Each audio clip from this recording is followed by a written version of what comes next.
তবে বণিক বার্তা এটাও লিখছে, জাতিসংঘ মহাসচিব পদে ডক্টর মোহাম্মদ ইউনূসের নাম আলোচনায় থাকা প্রসঙ্গে জানতে চাইলে প্রধান উপদেষ্টার প্রেস সচিব শফিকুল আলম বণিক বার্তাকে বলেন, এটা পুরোটাই রিউমার, এটার কোনো ভিত্তি নেই। ভাবুন তো, বাংলাদেশের একটি সংবাদপত্র প্রধান উপদেষ্টার প্রেস সচিব কোনো ভিত্তি নেই, পুরোটাই রিউমার, ডক্টর ইউনূস সম্পর্কে একটা খবর নিয়ে এমন মন্তব্য করার পরেও সেই রিউমার আরো ছড়িয়ে দিতে যে এমন একটি খবর প্রকাশ করলো, বাংলাদেশের কোনো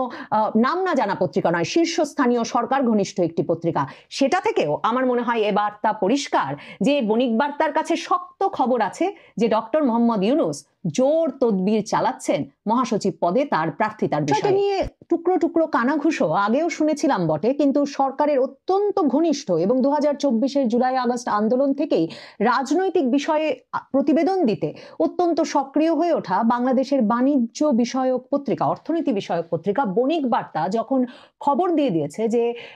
জাতিসংঘের পরবর্তী মহাসচিব হিসেবে যাদের যাদের নাম আলোচিত হচ্ছে তাদের মধ্যে ডক্টর মোহাম্মদ ইউনূস একজন, তখন বুঝতে বাকি থাকে না যে ডক্টর মোহাম্মদ ইউনূস সেফ এক্সিটের প্রক্রিয়া হিসেবেও যে জাতিসংঘ মহাসচিব পদে জোর তৎপরতা চালাচ্ছেন সেই বিষয়টি একরকম নিশ্চিত। বণিক বার্তা যে খবরটি দিয়েছে সেখানে তারা লিখছে জাতিসংঘের পরবর্তী মহাসচিব হচ্ছেন কে, এবং সেখানে তারা বিরাট করে প্রধান উপদেষ্টা ডক্টর মোহাম্মদ ইউনূসের ছবি দিয়ে একথা জানিয়েছে যে জাতিসংঘের বর্তমান মহাসচিব আন্তোনিও গুতেরেসের মেয়াদ শেষ হবে 2026 সালের 31শে ডিসেম্বর। এরই মধ্যে সংস্থাটির পরবর্তী মহাসচিব কে হবেন তা নিয়ে আলোচনা শুরু হয়েছে। 80তম অধিবেশনে সাধারণ পরিষদের, মানে এই বছরের শেষের দিক থেকেই এই জাতিসংঘ মহাসচিব বাছাইয়ের প্রক্রিয়া শুরু হবে। ভাবুন যে এমন একটা সময়ে এই পত্রিকাটি এই খবর দিল যে ডক্টর ইউনূসের নামও আলোচিত হচ্ছে,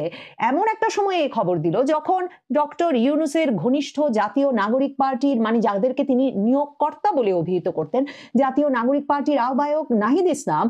কয়েক সপ্তাহ আগেই গিয়ে এক বেসরকারি গণমাধ্যমে সাক্ষাৎকার দিয়ে বলে এসেছেন যে এই এনজিও, সুশীল সমাজ এবং রাজনৈতিক দলের প্রতিনিধিদেরকে বিশ্বাস করা তাদের ভুল হয়েছিল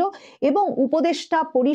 ব্যক্তিবর্গ এরই মধ্যে বিদেশে আখের গুছিয়ে নিয়ে সেফ এক্সিটের ব্যবস্থা চূড়ান্ত করে ফেলেছে। এরপর থেকে কে কোথায় সেফ এক্সিট নিচ্ছেন এই নিয়ে আলোচনা চলছিল, আর ডক্টর মোহাম্মদ ইউনূস যে জাতিসংঘ মহাসচিব হয়ে সেফ এক্সিট নিতে পারেন সেই আলোচনাটা কিন্তু বেশ কয়েক মাস ধরেই ছিল, কারণ ডক্টর মোহাম্মদ ইউনূস যে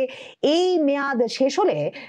কি পরিকল্পনা রাখা যায় বা এই মেয়াদ যদি ভালোভাবে শেষ না হয় বাংলাদেশের রাজনৈতিক পরিণতি বা এরকম একটা টালমাটাল সময়ে ক্ষমতা নেওয়ার পরিণতি শেষ পর্যন্ত খুব নিরাপদ না হতে পারে, এবং তার মতো একজন ব্যক্তি যিনি অত্যন্ত সাবধানী এবং বাংলাদেশে বিরাট অর্থনৈতিক সাম্রাজ্য যিনি গড়ে তুলেছেন তার গ্রামীণ প্রতিষ্ঠানের নামে, এবং গত 1 বছরেরও বেশি সময় ধরে ক্রমাগতভাবে কর মুক্তি কিন্তু শুধু তিনি তার প্রতিষ্ঠানের জন্য আদায় করে নিয়েছেন তাই নয়, নতুন নতুন ব্যবসা করেছেন, স্টারলিংকের সঙ্গে ব্যবসা, নতুন বিশ্ববিদ্যালয়ের অনুমোদন, জনশক্তি রপ্তানির সংস্থার অনুমোদন, মানে গ্রামীণের ব্যবসাটা আরো ফুলিয়ে ফাঁপিয়ে তুলেছেন। তো এমন ভাবে কি তিনি তার অবসান চাইবেন, তার ক্ষমতার অবসান চাইবেন যে অবসান ঘটলে টকশোতে বসে বিভিন্ন আলোচক বলে বেড়াচ্ছেন যে যেমাত্র ডক্টর ইউনূস ক্ষমতা থেকে নামবেন সেমাত্র তার সকল গ্রামীণ প্রতিষ্ঠানে আগুন দিয়ে দেওয়া হবে? তো সেটা তো ডক্টর ইউনূস নিশ্চয়ই, তিনি যেহেতু একজন বড় উদ্যোক্তা, বাংলাদেশের অন্যতম বিরাট, মানে সবচেয়ে বড় প্রতিষ্ঠান সমূহের মালিকদের একজন তিনি, সেই অবস্থায় তিনি যে তার ব্যবসা রক্ষা করে কি করে একটা সেফ এক্সিট পেতে পারেন সেটা নিশ্চিত করতে চাইবেন, এবং সেক্ষেত্রে তার বিদেশি বন্ধুদের জন্য তাকে যা যা প্রস্তাব দেওয়া সমীচীন হবে, তার মধ্যে শান্তিতে নোবেল বিজয়ী ডক্টর ইউনূসের জন্য জাতিসংঘ মহাসচিবের পদের প্রস্তাব পাওয়ার বিষয়টি যে যুক্তিসঙ্গত হবে, এবং মানে অনেকগুলো বছর ধরে এ বিষয়ে তিনি তৎপরতা চালিয়ে আসছিলেন বলে তার ঘনিষ্ঠ জনেরা জানেন এবং জাতিসংঘের তরফেও তাকে অযোগ্য মনে করা হয় না, সেই বিষয়টিও যখন সংশ্লিষ্টরা বিবেচনা করতে পারেন তখন এই নিয়ে কানাঘুষা আসলে বেশ জোরে সোরেই ছিল। তবে এখন বণিক বার্তা, এই ইউনূস সরকারের অত্যন্ত ঘনিষ্ঠ এই সংবাদপত্রটি, তারা এই খবরটি দিচ্ছে এবং সেখানে তারা বলছে যে যদিও আলোচনায় 3 জন প্রার্থীর নাম খুব জোরালো ভাবে আছে, কারণ বান কি মুন ছিলেন এশিয়া থেকে 2016 পর্যন্ত, এরপরে অ্যান্টোনিও গুতেরেস হয়েছেন, এবং এখন এবছর ধারণা করা হয় যে আফ্রিকা বা ল্যাটিন আমেরিকা থেকে কেউ একজন হবেন। কাজে 3 জনের নাম খুব প্রকাশ্যে আছে, চিলির সাবেক প্রেসিডেন্ট,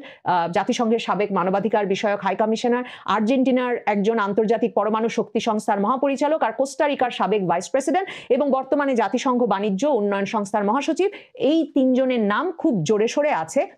কিন্তু এর বাইরেও রিউমার্ড পোটেনশিয়াল ক্যান্ডিডেটসদের তালিকা আছে, যার মধ্যেও বণিক বার্তা বলছে যে ডক্টর মোহাম্মদ ইউনূসের নাম না থাকলেও বাংলাদেশের আভ্যন্তরীণ কয়েকটি সূত্র এই পত্রিকাকে বলেছে যে মহাসচিব প্রার্থী হিসেবে তার নাম আলোচনায় থাকার বিষয়টি পুরনো, এবং পররাষ্ট্র মন্ত্রণালয়ের সূত্র বলেছে যে ডক্টর মোহাম্মদ ইউনূসের নামটি স্থানীয় পর্যায়ে আলোচনায় এসেছে প্রায় 6 মাস হয়ে গেছে, তবে আনুষ্ঠানিকভাবে অতি সাম্প্রতিককালে সরকারি পর্যায়ের কোনো আলোচনা ওঠেনি। তবে মনে রাখতে হবে যে প্রধান উপদেষ্টার সঙ্গে ঘনিষ্ঠ পর্যায়ে কর্মরত কারো সঙ্গে তার মহাসচিব পদে প্রার্থিতার বিষয়টি নিয়ে জাতিসংঘের কোনো সূত্রের যোগাযোগ ঘটে থাকতে পারে বলে গুঞ্জন রয়েছে। নভেম্বর মাসে যখন খলিলুর রহমানকে, যিনি দীর্ঘ সময় প্রায় 25 বছরের মতো জাতিসংঘের বিভিন্ন পদে কাজ করেছেন, মহাসচিবের অফিস থেকে শুরু করে জাতিসংঘের বিভিন্ন দপ্তরের গুরুত্বপূর্ণ পদে কাজ করেছেন, সেই খলিলুর রহমানকে, যার ক্যারিয়ার শুরু হয়েছিল বাংলাদেশের পররাষ্ট্র মন্ত্রণালয়ে, তাকে যখন ডক্টর ইউনূস রোহিঙ্গা বিষয়ক সমস্যা বিষয়ক হাই রিপ্রেজেন্টেটিভ এরকম একটা পদ সৃষ্টি করে মন্ত্রী পদমর্যাদা দিয়ে তার উপদেষ্টা পরিষদে নিয়ে এলেন, জাতীয় নিরাপত্তা উপদেষ্টা এবং রোহিঙ্গা বিষয়ক হাই রিপ্রেজেন্টেটিভ বানিয়ে, তখন থেকে এই আলোচনাটা একেবারে তুঙ্গে উঠেছিল সে সময়েও যে এই ব্যক্তির মূল কাজ হবে জাতিসংঘের সঙ্গে ডক্টর ইউনূসের দেনা পাওনা দর কষাকষিটা ঠিক করে নেওয়া। কারণ দেখেন 2024-এর জুলাই আগস্ট আন্দোলনে জাতিসংঘ অত্যন্ত গুরুত্বপূর্ণ ভূমিকা পালন করেছে। জাতিসংঘের মানবাধিকার হাই কমিশনার ভলকার টুর্ক আন্তর্জাতিক সংবাদ মাধ্যমে বিবিসির সঙ্গে একক সাক্ষাৎকারে স্পষ্ট ভাষায় বলেছেন যে সাম্প্রতিক সময়ে জাতিসংঘের যেসব সাফল্য উদাহরণ হিসেবে তিনি যা যা মনে করেন তার মধ্যে বা একমাত্র সাফল্যের উদাহরণ হিসেবে তিনি বাংলাদেশের ঘটনাটির উল্লেখ করে বলেছেন যে মানবাধিকার হাই কমিশনার হিসেবে তিনি যখন বাংলাদেশের সেনাবাহিনীকে বলেছিলেন যে তারা যদি সরকারের পক্ষে দাঁড়িয়ে আর এই ছাত্রদের আন্দোলন দমনে কাজ করে তাহলে তাদেরকে আর জাতিসংঘ শান্তিরক্ষী মিশনে নেওয়া হবে না, সেই হুমকির মুখেই সেনাবাহিনী শেখ হাসিনা সরকার থেকে সমর্থন সরিয়ে নেয় এবং শেখ হাসিনা সরকারের পতন হয়। দেখেন বিবিসির সাংবাদিক তখন জাতিসংঘের ভলকার টুর্ককে কঠিন প্রশ্ন করেছিলেন, বলেছেন কই গাজা থেকে শুরু করে কোথাও তো আপনারা কোনো শান্তি আনতে পারছেন না, তাহলে জাতিসংঘ দিয়ে লাভ কি? এমন একটা সময়ে জাতিসংঘ তার মানে সাফল্যে দুর্ধর্ষ এবং দুর্দান্ত উদাহরণ হিসেবে বাংলাদেশের উদাহরণটি এনেছিল। কাজেই জাতিসংঘ এমনই গভীর এবং নিবিড় ভাবে সম্পৃক্ত ছিল 2024-এর জুলাই আগস্ট আন্দোলনে শেখ হাসিনার পতন ঘটাতে, এবং তাদের এই পতন ঘটানোর ক্ষেত্রে একটা মূল উৎসাহ এবং মূল আগ্রহের জায়গা ছিল মিয়ানমার। মিয়ানমারে আরাকান আর্মির সঙ্গে বাংলাদেশ যাতে যোগাযোগ তৈরি করে, মিয়ানমারে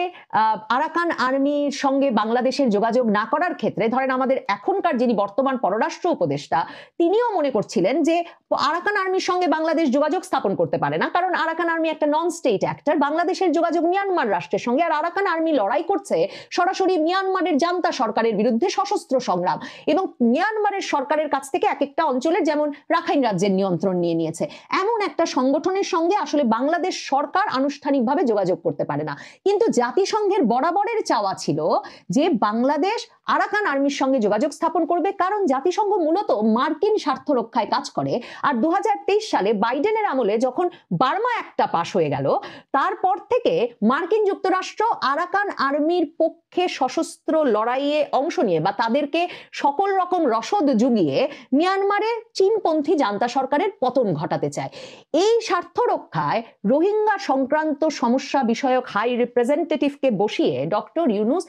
জাতিসংঘের যে চাওয়া, যে এজেন্ডা বাংলাদেশের কাছে এবং মিয়ানমারের সঙ্গে তার সম্পর্কে, সেই বিষয়টির বাস্তবায়ন করতে চেয়েছিলেন। এবং জাতিসংঘ মহাসচিব অ্যান্তনিও গুতেরেস কতটা গুরুত্ব দিয়েছেন এই বিষয়টাকে তার প্রমাণ হচ্ছে তিনি মার্চে চলে এলেন সলিডারিটি ইফতারে বাংলাদেশের রোহিঙ্গাদের সঙ্গে, রোহিঙ্গা শরণার্থীদের সঙ্গে ইফতার খেতে, এবং সেখানে যেই ডক্টর ইউনূস বাংলাদেশের আর কোথাও যান না সেখানে ডক্টর ইউনূস গেলেন এবং গিয়ে রোহিঙ্গাদের তিনি বললেন যে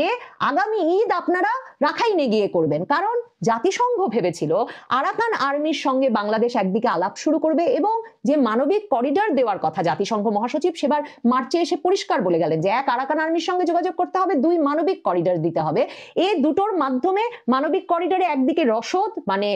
যাবে আরাকান আর্মির জন্য, সেটা সামরিক বেসামরিক যেই রসদই হোক সেটা যাবে, এবং সেই চ্যানেল দিয়ে তারা এই প্রতিশ্রুতি বাংলাদেশ সরকারকে দিয়েছিলেন যে রোহিঙ্গাদেরকেও তারা রাখাইনে পার করে দেবেন। এরপর বাংলাদেশের পররাষ্ট্র মন্ত্রণালয় আরাকান আর্মির সঙ্গে আনুষ্ঠানিক যোগাযোগে রাজি না হলেও কিন্তু খলিলুর রহমানের নেতৃত্বেই বাংলাদেশের সঙ্গে আরাকান আর্মির যোগাযোগের চ্যানেল তৈরি হয়েছে, মানে জাতিসংঘের একটা এজেন্ডা পূরণ হয়েছে। জাতিসংঘ মানবিক করিডরটা চালু করতে পারে নাই, আমরা অনেকেই ভাবি যে হয়তো ওয়াকার সাহেব বলেছেন নো ব্লাডি করিডর, সেই কারণে ইউনূস সরকার সেটা দেয় নাই। কিন্তু আসলে করিডর আনুষ্ঠানিকভাবে চালু করতে হলে মিয়ানমার সরকার এবং বাংলাদেশ সরকার দু তরফেরই রাজি হতে হবে। তো মিয়ানমারের জান্তা সরকারের তো সেটাতে রাজি হওয়ার কোনো কারণ নাই, কাজেই সেই অনুমোদন জাতিসংঘকে ডক্টর ইউনূস দিতে পারেন নাই বটে। কিন্তু খলিলুর রহমান জাতীয় নিরাপত্তা উপদেষ্টার পদ পাওয়ার পর তার যে সেনাবাহিনী সহ সশস্ত্র বাহিনীর উপর যে নিয়ন্ত্রণ প্রতিষ্ঠিত হয়েছে এবং তাকে যেই অ্যাসাইনমেন্ট ডক্টর ইউনূস দিয়েছেন জাতিসংঘের